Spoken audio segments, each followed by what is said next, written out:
Perfect world की एक और न्यू वीडियो में आपका स्वागत है। पिछले एपिसोड में हमने देखा था बहुत सारे सेट के सेक्ट लीडर सीहाओ को मारने के लिए घेर लिए थे, लेकिन तब सोल आइलैंड से प्रोटेक्टर आते हैं और सीहाओ की मदद करते हैं। इससे सीहाओ उनके ऊपर अटैक करता है और उनसे अपना पीछा छुड़ा लेता है। पर सोल आइलैंड में जाकर गार्जियन सीहाओ से कहते हैं कि बहुत सारे और सेक्ट लीडर्स तुम्हें मारने के लिए आ रहे होंगे। तब सीहाओ उनसे गोल्ड रेल्म का रास्ता पूछता है और गोल्ड रेल्म में जाने के लिए निकल जाता है। वहाँ पर सीहाओ फिर एक फाइट करता है और टेस्ट पास करते हुए वो गोल्ड रेल्म में एंटर करता है। अब आगे तो एपिसोड स्टार्ट होती है और हमें गोल्ड रेल्म का सीन दिखाया जाता है। सीहाओ गोल्ड रेल्म में पहुंच चुका है और इस वक्त सीहाओ जिस रास्ते में चल रहा है उसको गोल्ड रेल्म का 9 ब्रोकन रोड कहा जाता है। अब ये जगह बहुत ही ज्यादा सुनसान और बहुत ही ज्यादा मिस्टीरियस लग रही थी, जिसको देखकर सीहाओ को कुछ भी समझ नहीं आ रहा था। चारों ओर बहुत ही स्ट्रेंज एनर्जी फैली हुई थी, पर इसके बाद सीहाओ को किस रास्ते में जाना है इसका उससे कुछ भी एहसास नहीं हो रहा था। तभी सीहाओ का जो स्टोन ट्रेजर है वो सीहाओ से कहता है ये जगह काफी ज्यादा शांत लग रही है, पता नहीं क्यों पर मुझे ऐसा लग रहा है जैसे यहाँ पर कुछ तो गड़बड़ है। सीहाओ कैसा रहेगा अगर हम यहाँ से वापस चले जाएं? वैसे भी इस जगह पर हमें काम की कोई चीज तो दिखाई ही नहीं दे रही है। लेकिन तब सीहाओ अपनी स्पेशल आई का इस्तेमाल करता है और इस पूरी जगह को देखने लगता है। कहता है इस वर्ल्ड में ये मिस्टीरियस रोड है, इस पूरी जगह को गोल्ड रेल्म कहा जाता है, पर इसके बावजूद भी मुझे आगे का कुछ भी समझ नहीं आ रहा है। क्या इस जगह में कुछ हिडन अपॉर्चुनिटीज है या फिर कोई हिडन डेंजर मेरा इंतजार कर रहा है? पर क्योंकि अब मैं यहाँ पर आ चुका हूँ तो बिना इस सच्चाई को जाने मैं यहाँ से वापस नहीं जाने वाला हूँ। कहते हुए सीहाओ आगे बढ़ता है। उसे अपने सामने एक लंबा रास्ता दिखाई दे रहा था, पर थोड़ी दूर आगे चलने के बाद उसे रियलाइज होता है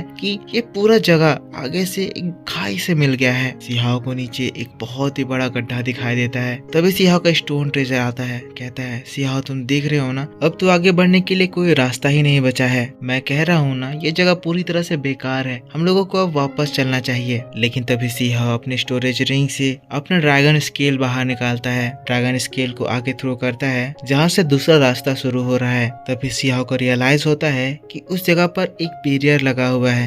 इस जगह पर कोई घोस्ट या फिर कोई मैजिक छुपी हुई है, पर वो इतनी स्ट्रॉन्ग नहीं है कि वो सीहाओ के ड्रैगन स्केल को डिस्ट्रॉय कर पाए। तो सीहाओ डिसाइड करता है कि वो अब आगे एक्सप्लोर कर पाएगा। पर सीहाओ का स्टोन ट्रेजर कहता है तुम देख रहे हो ना, ड्रैगन स्केल में उस बैरियर से टच होने से ही एक डैमेज आ गया है। आगे की जगह बहुत ही ज्यादा खतरनाक है, सीहाओ हम लोगों को वापस जाना चाहिए। सीहाओ कहता है ड्रैगन स्केल में डैमेज ज्यादा नहीं है। स्टोन ट्रेजर कहता है सीहाओ अगर तुम्हें आगे जाना ही है तो रुको, मुझे पहले अपनी एनर्जी से आगे की सिचुएशन को चेक करना होगा। लेकिन तब हम लोग सीहाओ को देखते हैं जो कि अपने स्टोन ट्रेजर को पकड़ता है और सीधा उस बैरियर की ओर कूद पड़ता है। सीहाओ कहता है तुम चिंता मत करो, मुझे पता है कि आगे क्या होने वाला है। कहते हुए जैसे ही सीहाओ उस बैरियर में एंटर करता है, सीहाओ के ऊपर बहुत सारे स्ट्रॉन्ग लाइटनिंग से अटैक्स होने स्टार्ट हो जाते हैं। सीहाओ उन लाइटनिंग से बचने लगता है। इन लाइटनिंग बोल्ट को इस जगह पर एज अ ट्रैप बिछाया गया है ताकि अगर कोई भी कमजोर पर्सन इस जगह पर एंटर करने की कोशिश करता है तो वो इन लाइटनिंग बोल्ट से जलकर मारा जाएगा। लेकिन सीहाओ के पास इन लाइटनिंग बोल्ट से बचने का पहले से एक तरीका मौजूद है, इसीलिए सीहाओ अपनी एनर्जी को एक्टिवेट करके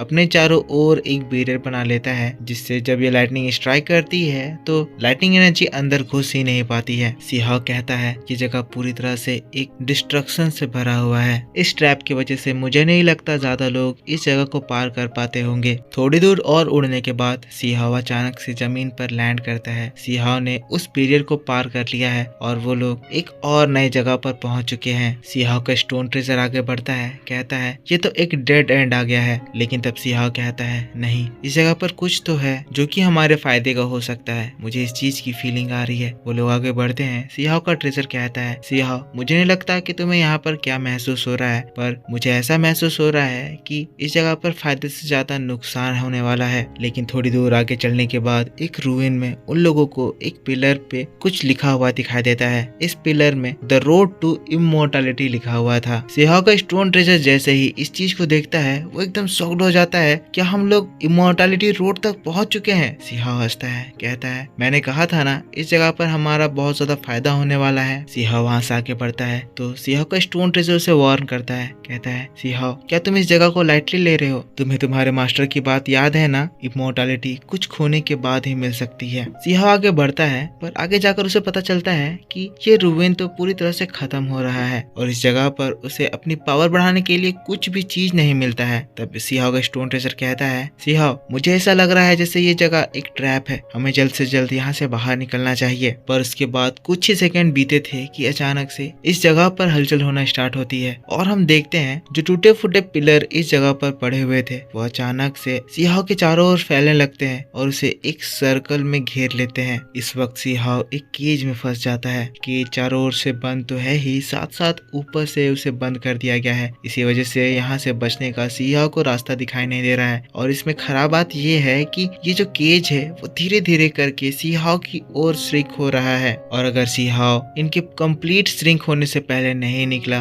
तो सीहाओ इसी जगह पर इन पिलर से दब के मारा जा सकता है। अब यहाँ ये चीज को देखकर सीहाओ का स्टोन ट्रेजर और बटरफ्लाई पैनिक करने लगते हैं। सीहाओ का स्टोन ट्रेजर कहता है, मैंने कहा था इस जगह पर कोई ट्रैप बिछाया गया है, ये कोई रोड टू इमॉर्टैलिटी नहीं है, ये रोड टू डेथ है। सीहाओ कुछ करो, सीहाओ हम लोग इस जगह पर मरने वाले हैं। सीहाओ कहता है, अगर ऐसी बात है तो मेरे पास कुछ है जो कि मैं इसे रोकने के लिए कर सकता हूँ। ये कहते हुए सीहाओ अपने हाथों में पावर को गैदर करता है और एक स्ट्रॉन्ग एनर्जी बीम से पिलर्स के ऊपर हमला करता है। जैसे ही सीहाओ पिलर्स पे हमला करता है वैसे ही हम देखते हैं पिलर्स में एक कार्विंग निकल कर आती है जिसमें लिखा हुआ था द रोड टू डेथ। पर इसमें अच्छी बात ये होती है कि ये जो बैरियर श्रिंक हो रहा था वो रुक जाता है, पर अभी भी यहाँ से निकलने का आगे कोई रास्ता नहीं था। सीहाओ जब उस कार्विंग को पूरी तरह से पढ़ता है उसमें लिखा हुआ था इमोर्टैलिटी पाने के लिए तुम्हें रोड टू डेथ से गुजरना होगा। सीहाओ का स्टोन ट्रेजर सीहाओ की बातों को सुनकर शॉक्ड हो जाता है। कहता है, सीहाओ मुझे समझ नहीं आ रहा है कि तुमने इन राइटिंग्स को पढ़ना कब सीखा। तब सीहाओ कहता है, मैंने नहीं सीखा, मुझे बस ये फीलिंग आ रही है कि उसमें यही लिखा हुआ होगा, पर मुझे इतना पता है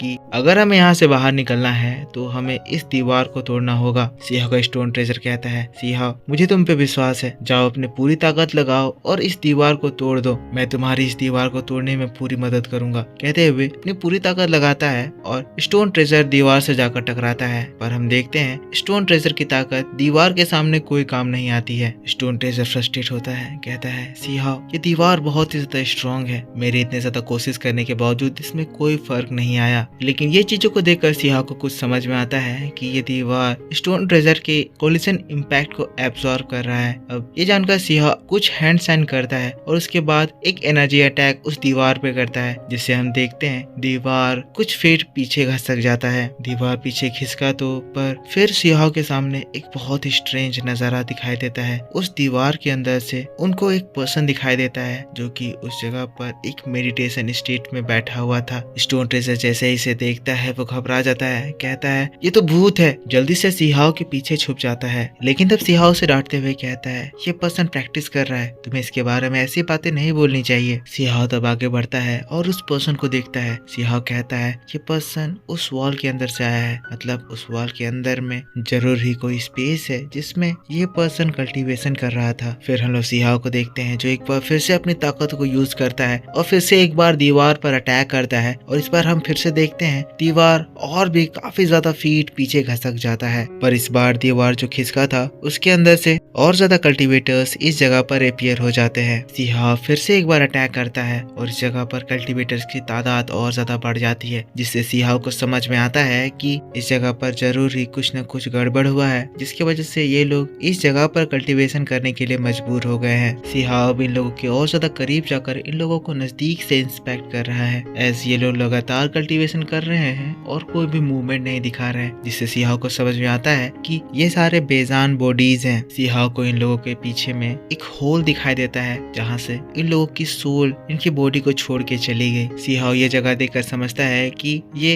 इमोर्टैलिटी तक लेकर तो जाती है पर वहाँ से इस रियल वर्ल्ड में वापस आने का कोई भी दूसरा साधन नहीं है, इसी वजह से इनकी सोल वापस इनकी रियल बॉडी में एंटर नहीं कर पाई है। अब सीहाओ अपने हाथों में अपनी एनर्जी को कंसंट्रेट करता है और उसके बाद वो दीवार पे एक जोरदार पंच मारता है। सीहाओ को देखना था कि आखिर ये लोग इस कंडीशन में कैसे पहुंच गए हैं। तब हम देखते हैं कि दीवार में क्रैक्स आने लगते हैं और अचानक से सीहाओ को एक सक्शन एनर्जी फील होती है। सीहाओ के सोल को इस दीवार की एनर्जी अपने पास बुला रही थी। सीहाओ को समझ में आ जाता है कि ये लोग इस कंडीशन में कैसे पहुंचे। रोड टू इमोर्टैलिटी एक स्कैम है जिसमें सोल बॉडी को छोड़कर बाहर निकलती है, जिसके बाद सोल इमोर्टैलिटी तक रहती है और उनकी बॉडी इस जगह पर हमेशा हमेशा के लिए दीवार में कैद होकर रह जाते हैं। सीहाओ की पीठ भी पीछे से क्रैक करने लगती है, जिससे सीहाओ की सोल उसके बॉडी को छोड़ रही होती है। सीहाओ के स्टोन ट्रेजर, बटरफ्लाई सीहाओ के इस कंडीशन को देखकर घबरा जाते हैं, कहने लगते हैं सीहाओ कुछ करो,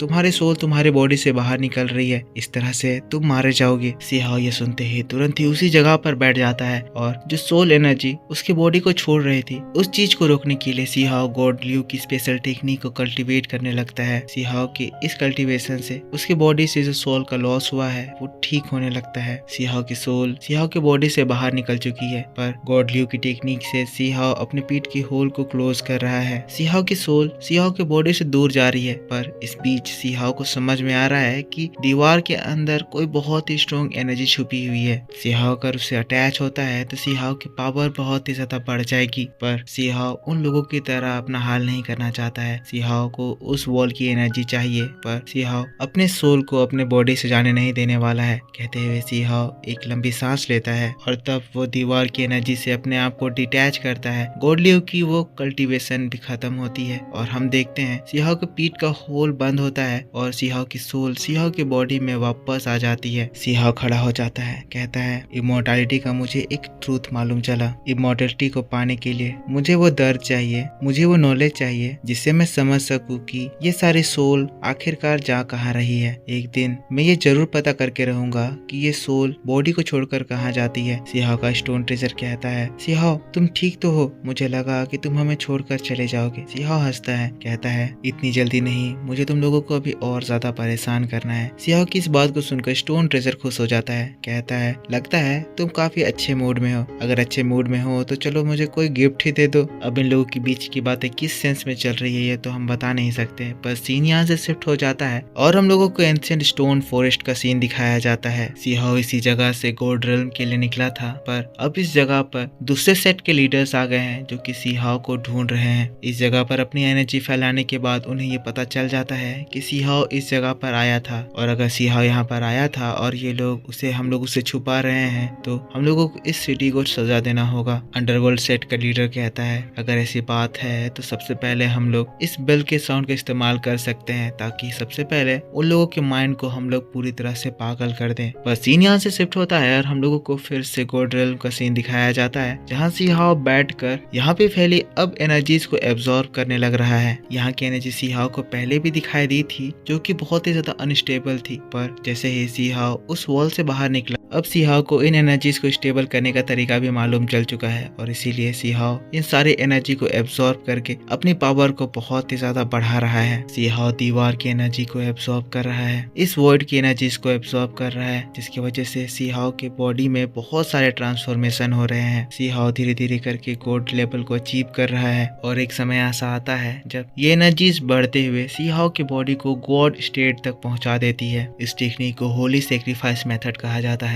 सीहाओ इस टेक्निक को पूरी तरह से इस्तेमाल करता है और गॉड लेवल अचीव करता है। फिर सीन शिफ्ट होता है और हम लोग सीहाओ को देखते हैं जो कि गॉड रिल्म से बाहर निकलकर उसी जगह पर आ गया है जहाँ पर प्रोटेक्टर सीहाओ को गॉड रिल्म में जाने के लिए छोड़े थे। सीहाओ अब जब ये गॉड स्टेट अचीव कर लिया है तो सीहाओ को उसके अगल बगल वो सारी प्योर एनर्जीज दिखाई दे रही है जो सीहाओ पहले कंट्रोल नहीं कर सकता था। सीहाओ उन एनर्जीज को अपने अंदर एब्जॉर्ब करता है और इस तरह से सीहाओ के अंदर गॉड लेवल की कॉम्पैक्ट पावर आ जाती है। इस कॉम्पैक्ट पावर और इस गॉड स्टेट को अचीव करने के बाद सीहाओ को ऐसा फील हो रहा है जैसे वो अब किसी भी जगह तक पहुंच सकता है। वो बुद्धिज्म को बचाने के लिए 9 हेल्स तक पहुंच सकता है। सीहाओ आंखें बंद करके अपने न्यू पावर्स को फील कर रहा है। ये गॉड पावर सीहाओ को बहुत ही ज्यादा कॉन्फिडेंस दे रही है, लेकिन सीहाओ का स्टोन ट्रेजर सीहाओ को उठाते हुए कहता है सीहाओ बॉस तुम फिर से इस तरह का क्यों बिहेव कर रहे हो। सीहाओ कहता है मैं वहां से बाहर निकला, मैं गॉड स्ट्रीट पर पहुंचा तो अब मुझे अपने मन के अंदर का कंफ्यूजन कंफ्यूजन क्लियर हो रहा है। इस पूरी जगह पर वो होली एनर्जी फैली हुई है और यहाँ जो ये बुद्धिस्ट साउंड फैला है ये मुझे बुला रहा है कि मैं अपने पावर्स को, अपनी कल्टीवेशन को और ज्यादा इंक्रीज करूं। सीहाओ का स्टोन ट्रेजर कहता है, सीहाओ मुझे तुम्हारी कोई भी बातें समझ नहीं आ रही है, तुम इस तरह की बातें कह रहे हो, कहीं तुम पागल तो नहीं हो रहे हो। तब सीहाओ की आंखें चमकती है, लगता है हमारे लिए कोई गेस्ट आए हैं। जब वो लोग इस बार आ गए हैं तो हमारा ये फर्ज बनता है कि उन्हें इस बार हम ऐसे ही जाने ना दे। कहते हुए सीहाओ तुरंत ही हवा में उड़ता है और फिर से उसी फॉरेस्ट के पास पहुंच जाता है जहां पर वो 2 सेट के लीडर्स आए थे। उस फॉरेस्ट पे पहुंचते ही वो देखता है कि बेल के जरिए वो यहाँ के लोगों को पागल बनाने की कोशिश कर रहे हैं। सीहाओ कहता है, तुम लोग अब इतने ज्यादा एविल हो गए हो कि मासूम लोगों को अपनी शक्तियों से परेशान कर रहे हो। अब दोनों इंसेक्ट लीडर की नजर सीहाओ पर जाती है। ये लोग अपने मन में बात करने लगते हैं कि ये यहाँ पर आ गया है, पर इसके अंदर की एनर्जी पिछले बार से बहुत ही ज्यादा स्ट्रॉन्ग लग रही है। लेकिन अब तो सीहाओ डायरेक्ट ही इन लोगों के ऊपर अटैक कर देता है। सीहाओ का ड्रैगन स्केल इस फाइट में सीहाओ का हाथ बटाता है, पर हम इस लीडर को देखते हैं जो कि सीहाओ के ऊपर अटैक करते हुए अपने बोतल के अंदर सीहाओ को कैद कर लेता है। जिससे लीडर बड़ा खुश हो जाता है, कहता है, हुआंग तुम अभी भी मेरे लिए एक कीड़े हो। एक कीड़े होकर मुझसे कम्पीट करने की तुम्हारी हिम्मत हो रही है, मैं तुम्हें बताऊंगा कि तुम्हारी मेरे सामने क्या औकात है। अंडरवर्ल्ड सेट का लीडर आ जाता है, कहता है, दोस्त तुमने उसे पकड़ लिया, पर मैं तुमसे एक फेवर चाहता हूँ, जब तुम उसे मारो तब तुम उसके सोल को मेरे हवाले कर देना। वो काफी ज्यादा स्ट्रॉन्ग था, मैं उसके सोल के जरिए मेरे अंडरवर्ल्ड में उसका एक बढ़िया यूज कर सकता हूँ। तब ये सेट लीडर कहता है, ठीक है हम लोग इस मैटर के बारे में बाद में डिस्कस करेंगे। लेकिन तभी हम देखते हैं इन लोगों की खुशी अचानक से शौक में बदल जाती है, क्योंकि जिस वेसल में इसने सीहाओ को कैद किया था उसमें एक क्रैक आता है और अचानक से वेसल पूरी तरह से ब्लास्ट हो जाता है। सीहाओ उस जगह पर आजाद होकर निकलता है। सीहाओ के ड्रैगन स्केल ने उसे बचाया और अब सीहाओ ड्रैगन स्केल से अपने ड्रैगन को समन कर लेता है। ड्रैगन तुरंत ही उस सेक्ट लीडर के ऊपर अटैक करता है। उस ड्रैगन को रोकने के लिए सेक्ट लीडर अपने सबसे पावरफुल अटैक का इस्तेमाल करता है, पर ड्रैगन उसकी स्पिरिचुअल बॉडी को एक झटके में डिस्ट्रॉय कर देता है, जिससे इस सेक्ट लीडर को बहुत ही गहरी इंजरी होती है। तब सीहाओ बड़े स्टाइल में कहता है, देखो मैंने सुना था कि तुम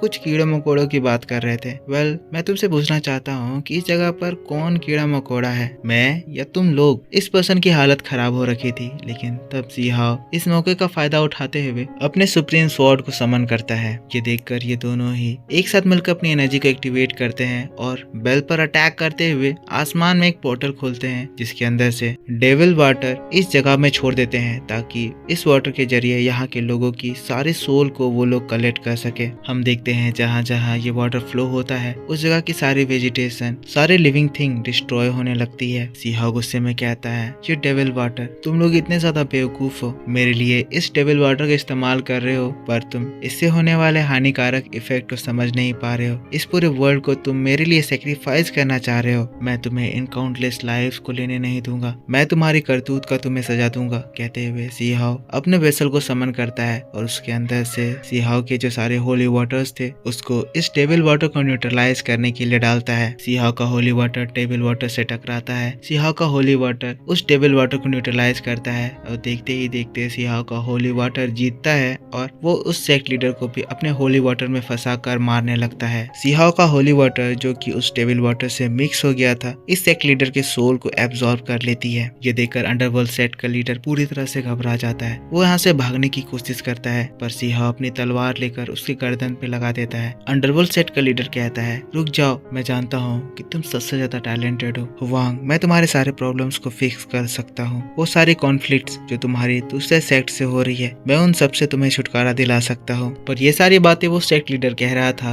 पर पीछे से अपनी एनर्जीज को सीहाओ को मारने के लिए तैयार कर रहा था। सीहाओ ये चीज देख लेता है, कहता है, अगर तुम मेरी हेल्प करना चाहते हो तो मेरे ऊपर पीछे से अटैक करने की तैयारी क्यों कर रहे हो। जैसे ही ये पर्सन सीहाओ की बात सुनता है वो घबरा जाता है। सीहाओ उसके ऊपर अटैक कर देता है। ये भागने लगता है। लास्ट अटैक पूरी पावर से सीहाओ के ऊपर करता है, लेकिन तब सीहाओ अपने तलवार से इसके ऊपर हमला कर देता है और सीहाओ का ये अटैक उसके अटैक को डिस्ट्रॉय तो करता ही है, साथ साथ उसके बॉडी को वो फाड़ देता है। एक झटके में फिर अंडरग्राउंड सेट के इस लीडर की डेथ होती है। सीहाओ अपने स्टोन ट्रेसर से कहता है, बेल्स पे जो मैजिक किया हुआ है तुम उसे डिस्ट्रॉय करो। स्टोन ट्रेसर जाता है, बेल्स के ऊपर अटैक करता है, बेल्स को डिस्ट्रॉय कर देता है। सारी चीजें जो यहाँ पर खराब हुई थी सब कंट्रोल में आ जाती है। तब सीहाओ एक डेविल स्माइल के साथ कहता है, तो अब मैं फेरी वर्ल्ड में जो आ गया हूँ तो मुझे अब इन दूसरे गॉड से अपना पुराना हिसाब हिसाब चुकाना है। एविल गॉड्स, मैं आ रहा हूँ कहते हुए इसी बात के साथ परफेक्ट वर्ल्ड की ये एपिसोड इसी जगह पर खत्म हो जाती है। तो मेरे दोस्तों, आप मुझको बताओ कि आपको ये एपिसोड कैसा लगा। वीडियो पसंद आया है तो इसके ऊपर एक लाइक कर देना, कमेंट करके बताना कि आपको ये वीडियो कैसा लगा। चैनल पर पहली बार वीडियो देख रहे हो तो चैनल को सब्सक्राइब करके बेल आइकन जरूर से ऑन कर लेना, ताकि जब भी मैं वीडियो डालूं तो आपको सबसे पहले पता चल जाए। तो मिलता हूँ मैं आपसे नेक्स्ट वीडियो में, तब तक के लिए take care, bye bye and thanks for watching.